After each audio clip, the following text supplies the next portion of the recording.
up, you guys? It's Susie from HeyGrillHey.com, and I am back with another amazing recipe for you to cook on your smoker. We're doing a Mississippi style pot roast today. Pepperoncinis, au jus, ranch seasoning. It's a lot of it, and we're cooking it on the smoker. Let's do it.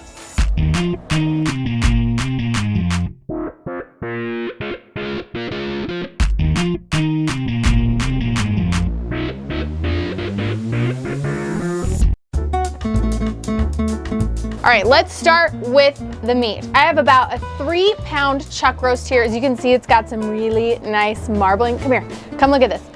That beautiful white fat in between the muscle fibers. It's exactly what we're looking for. Beautiful roast. We're gonna season this on all sides with my beef seasoning, or you can use your favorite all-purpose beef seasoning. The trick here is to go light. We are going to be adding a lot more flavor to this roast later on, so you don't want to overcoat this or you'll end up with a really salty product. So just a nice light dusting on all sides.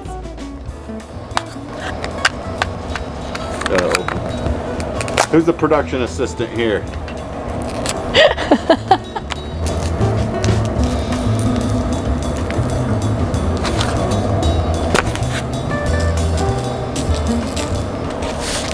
That looks good, not too heavy. This is going into a preheated smoker, 225 degrees.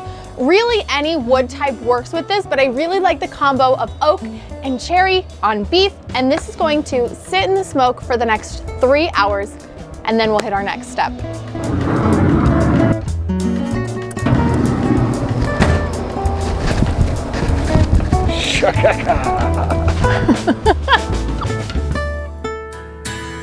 Our chuck roast has been smoking for 3 hours. It's time to make it Mississippi style. So I have a yellow onion sliced and put in the bottom of a 12-inch cast iron skillet. You want to make sure you have something with a lid. If you don't have a cast iron skillet with a lid, you can use an aluminum pan and aluminum foil.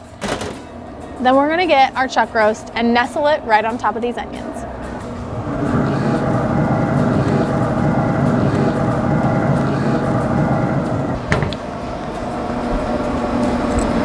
On top of our beautiful smoky roast, look at that, you can see all the red color that it picked up from being on the smoker. We are gonna layer in some flavor. You need 1 packet of dry ranch seasoning.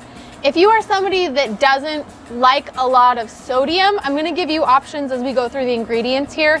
If you want this to kind of punch you in the face, go for it with the regular ranch or buy the low sodium ranch seasoning that they have available. It works fantastic. We're also going to top with 1 packet of au jus mix, just the dried gravy mix. Again, they do have low sodium options if that's something you're looking out for. And now we need some moisture. We have all this dry seasoning mix. We need to introduce some liquid. So we're going to pour over an entire 16-ounce jar of pepperoncinis. You can use the whole pepperoncinis if you want to be able to pick them up and munch them. You can use the sliced pepperoncinis if you're going to be putting this in a sandwich. And again, if you're watching for salt, simply use half a jar of the pepperoncinis with the liquid and then substitute with a half a cup of water. That'll get you the moisture that you need, but it won't be adding all of that salt.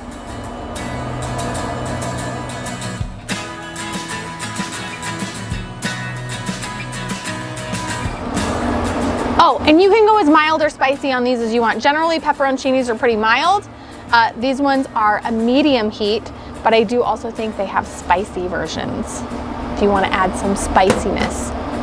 Last thing we're going to do is top this with some butter, a half a cup of butter, unsalted. Again, there's a lot of salty things in here, and I know the first time that I made it, I just went for it, and it was a little bit salty, a little bit overwhelming. I mean, we served it over potatoes, and that helped cut it, but just so you have options so you don't get too salty. Simply gonna cover this with our lid, get it back on the smoker, 225 degrees. Oh, I'm gonna have to press this down. There we go. And it's going to smoke for another 6 to 8 hours. You wanna be temperature testing with an internal thermometer. We're looking for an internal temperature of at least 205 degrees Fahrenheit, so it will shred apart and absolutely melt in your mouth. We're gonna let this cook on the pellet smoker. However, if you wanna make things a little bit easier on yourself or save on pellets, you can actually just preheat your oven to 225, pop the covered pan into the center rack of your oven, let it cook for the same amount of time, and then you get all of those yummy smells of this Mississippi pot roast cooking away for the afternoon. And, you know, you're saving on pellets. Works both ways. The sun is about to set on our beautiful day smoking our chuck roast. It is ready to come off of the smoker. Can I open it now? Okay. I feel really good about this. It smells amazing. I did check the temperature and we were reading about 205. Yeah, 205 to 210 degrees. I did turn off the smoker and I let this rest in the smoker while it was still kind of warm for about a half an hour. So the temperature right now is about 203, but it is just very, very tender. I mean, this thermometer probe is like sliding in and out, like it's sliding in and out of softened butter, which you've heard me say before, but that's exactly what we're looking for. Now it's all about shredding and serving.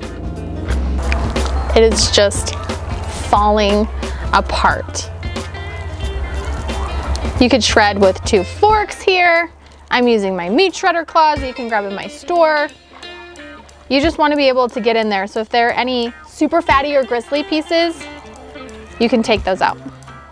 Now I love to shred this just right into all of the liquid in the pan so that each strand of that beef just soaks up all of that yummy au jus and ranch seasoning and the liquid from the pepperoncinis. It is phenomenal. One of my favorite ways to serve this is over mashed potatoes. The drippings are so good and they're perfectly complemented by a nice creamy potato. It is also awesome on a really buttery toasted bun, dipping it in all of this jus and then those pepperoncinis on the sandwich for those little crispy tangy bites. It really doesn't matter how you eat it, it's gonna be awesome. I've been smelling this all afternoon, just waiting for this moment.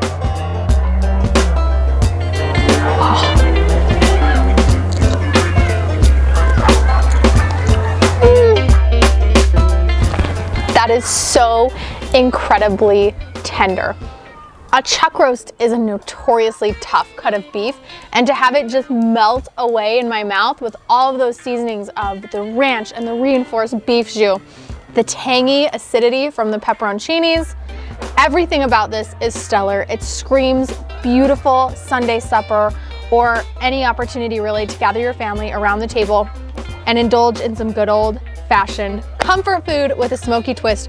You guys are gonna dig this one. Please give it a try at home. When you do, snap a photo, post it online, use the hashtag #HeyGrillHey. That way I can see it and cheer you on your journey to becoming a backyard barbecue hero. See you next time.